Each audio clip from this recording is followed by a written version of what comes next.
Hey guys, today I'll be walking you through the process of mounting a 2017 to 2020 CRF 450 front number plate and front fender onto your older Honda CR or CRF. You can see the difference in the style here, upgrades it quite a bit, so let's get to it.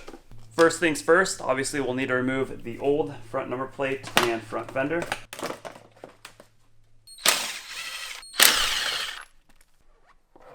Then you want to just huck these as far as you can. Now we're going to snap the fender template into the fender. The nubs go down. Just snap right in.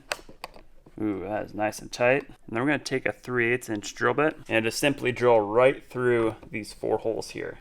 Just make sure you're nice and straight and just go slow.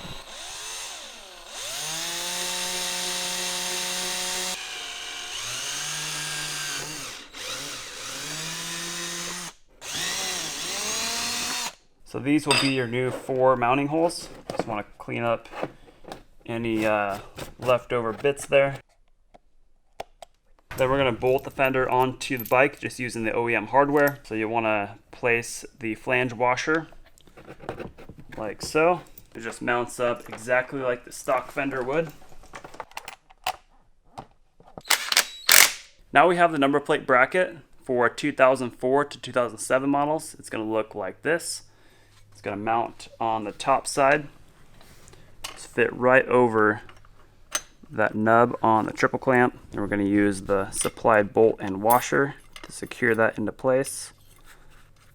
Now on the 97 through 2003 models, the bracket is a little bit different. It's going to look like this. And this is really easy to have flipped upside down. So you want to make sure you have it with the tabs on the top side. For the number plate, we have a few different options here. This is a CRF Stadium plate, it's called. It has these little sections that go down over the fork here. Or you can use just the standard style number plate. The stock style number plate will look something like that.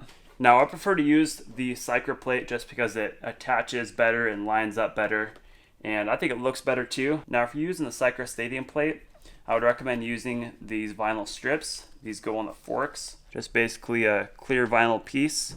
So you just stick it around the fork right here, and that'll protect the anodizing on the fork from wearing into from the number plate here. Now to mount the number plate, just slide it behind the brake line. Line up the mounting holes up top. We're going to secure the number plate in place with these included shoulder bolts.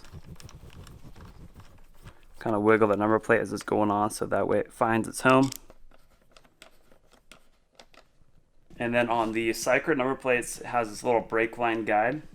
Snap that into place. And then it utilizes zip ties around the forks here.